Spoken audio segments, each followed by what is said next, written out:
안녕하세요. 반갑습니다. 조금 길어졌었죠? 공백기가. 그동안에 무슨 일이 있었냐면은, 제가 동대표가 되었더라고요. 내가 한번 해볼까? 하고 딱 냈는데, 선거운동도 안 하고 막 이랬었는데, 하지도 않고 이랬었는데, 제가 당선이 됐더라고요.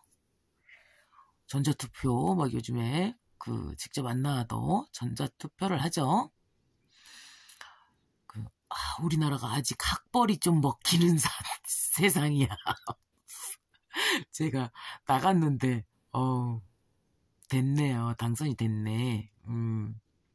그동안에, 너무나도 우리 고객님들, 우리 찐팬들 기다리셨을 텐데, 우리 무당 언니 아들이 나를 많이 기다리고 있기 때문에 무당 선생님들이 제 영상을 좀 많이 보죠.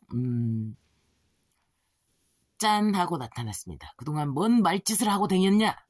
동대표에 나갔었습니다. 자, 오늘은 탕화살입니다. 탕화살은 지지에 인호축이 있을 때, 인하고 오하고 축입니다. 자, 거기 페이지 보시면은 술이라고 되어 있습니다. 고치십시오. 축입니다. 축. 자, 오타 찾아내는 재미가 있죠. 제 책은 한 100군데 틀려 있습니다. 100군데 틀려 있습니다. 본인이 공부가 다 되면 이게 잘못된 것이구나라고 당연히 알 수 있는 부분입니다. 자, 인호축입니다. 인사신에서 자, 인일 경우에는 인하고 사하고 신이 중첩될 때. 자, 내가 병인일주야. 근데 월주가 해필이면 또 병인이네. 이렇게 중첩이 되면 해당이 됩니다. 그리고 대운에서도 세운에서도 또 오면 또 마찬가지입니다. 이제 사가 있어 또. 월주에 을사가 있네. 병인인데 월주에 을사가 있다. 그러면 또 해당이 되죠. 인하고 사하고 신. 인은 인사신. 오일 경우 내가 병월주야. 근데 병진년에 태어났네. 그럼 해당되죠. 탕합니다. 그러니까 오의 경우에는 진이나 축이나 오가 연월일시 어딘가에 자리 잡고 있다. 혹은 대운에서 왔다. 10년짜리. 또 세운에서 왔다. 1년짜리. 1년 동안은 그런 현상을 겪습니다. 자, 이제 축이야. 지지가 축이야. 저 정축이죠. 자, 미오술. 미오술입니다. 자, 제 씨가 병오시죠. 해당이 되네. 축하고 오가 만났네요. 해당이 되죠. 자, 만약에 무술 대운이야. 정축일주인데 무술 대운이야. 해당되죠. 됩니다. 자, 그렇게 보시면 되겠습니다. 자, 이것은 무엇이냐? 탕화. 끓는 물에 속에서 막 그냥 부글부글 끓어올라. 그래갖고 뚜껑이 딱 열려갖고 폭발 빵빵 해가지고 자, 기차를 타보시면 옛날에 기차가 빵빵 하면서 기관 기차가 막 열기를 빵빵 그거 똑같습니다. 욱성질이 있어요. 싸움에 휘말리거나 싸움을 잘하거나 싸움을 맨날 생각해야 되는, 그러니까 나를 방어해야 되는 입장인 거죠. 사고, 수술수가 반드시 발생하게 되고요. 교통사고, 약물 중독에 쉽게 노출이 됩니다. 자살 중독 느낍니다. 몸에 반드시 흉터를 가질 수밖에 없습니다.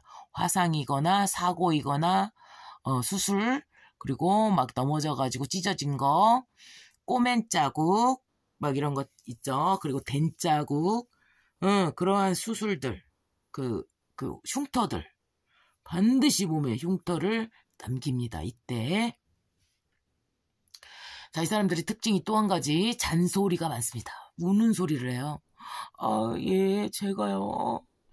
그랬는데요. 막, 아닌데요. 막, 이건 뭐죠? 억울해서 내가 나의 항변을 막 하는 건데, 근데 상대방은 이 사람을 인정해주지 않습니다. 왜 그러냐. 목소리가 매우 커요. 막, 야! 이렇게 하면 안 되잖아! 막 이러면서 막 소리를 막 지른답니다. 그런데 이때는 내가 감정이 이미 격화됐기 때문에 상대방에서 내 말을 들어주지 않습니다. 가지고 놀아버립니다. 왜 그러냐? 나는 억울해서 참다가 억눌려 있던 거를 막 조사버리는 건데, 근데 상대방에서는 평상시에는 아무런 이의제기를 하지 않다가 어쩌다가 10번 참았다가 터져나오는 그 목소리에는 귀 기울이질 않아요. 정신병자가 됩니다. 오히려 본인이 정신병자가 돼요. 왜?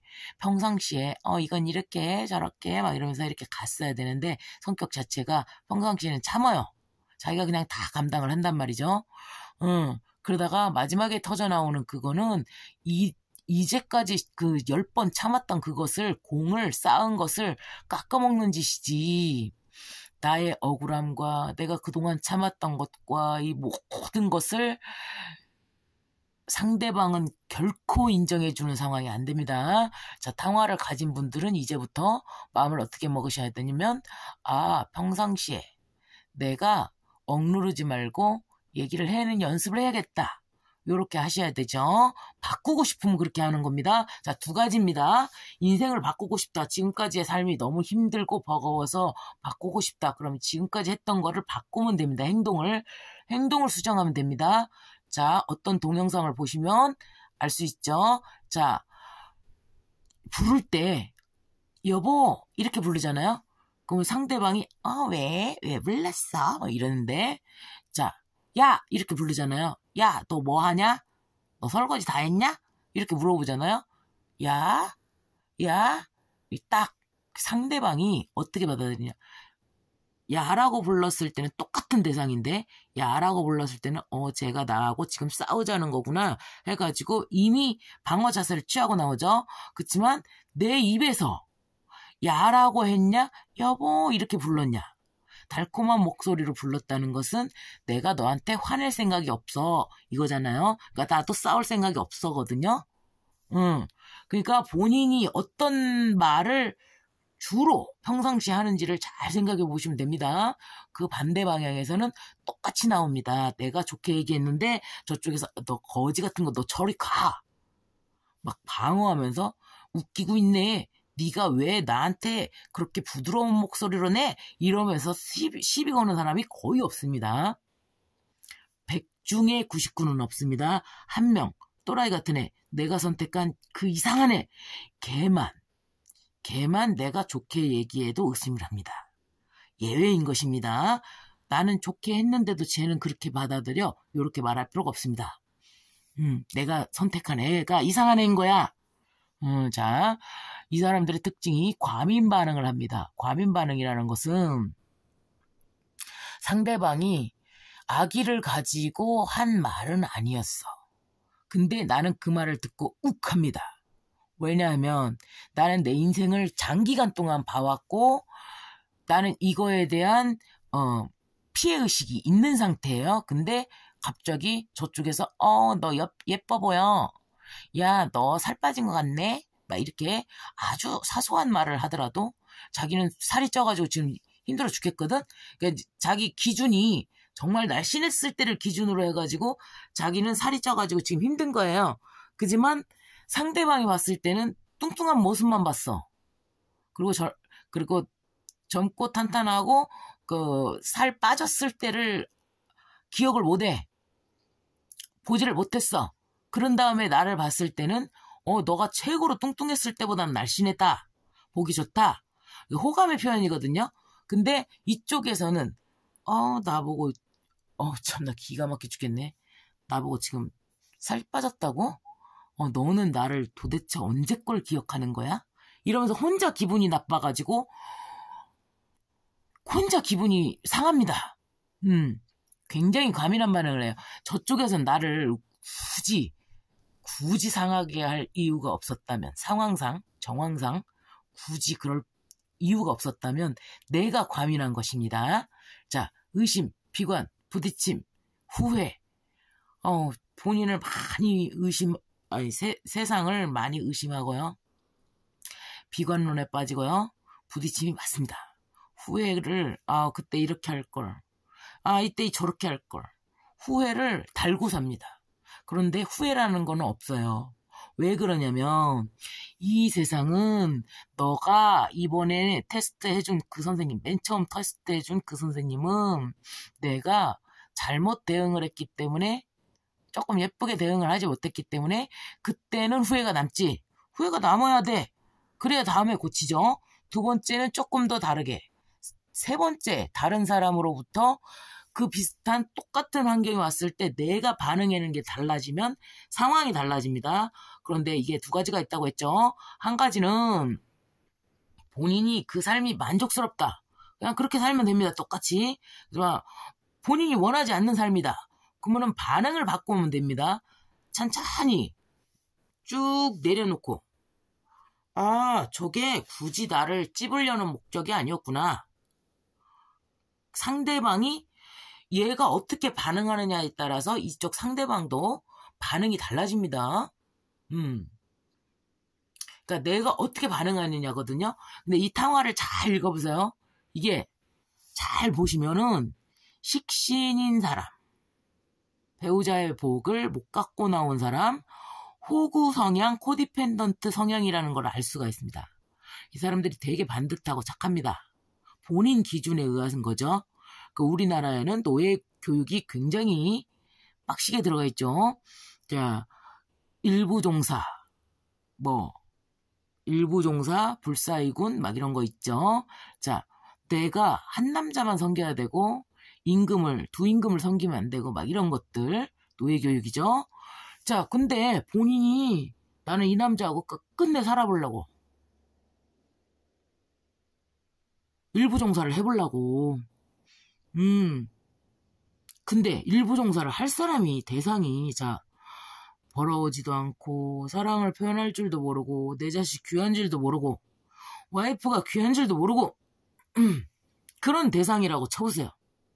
거기에다 충성을 다해서 내가 일부종사를 해보겠다. 그 맘먹은 자체가 이상한 거죠. 목표 설정 자체가 잘못된 거죠. 자, 이 사람이 나한테 그렇게 하지 않는다고 하더라도, 돈을 벌어오지 않는다고 하더라도 이 사람이 나는 당신이 좋아요. 당신의 수고로움에 굉장히 고마움을 느끼고 있어요. 나는 당신을 사랑해요. 요 자세가 변하지 않는다면, 그러면 내가 무엇을 해서 먹여 살려도 아깝지 않죠. 나의 노력을, 나를 인정해줬기 때문입니다. 말 한마디죠. 말 한마디뿐이에요, 사실요.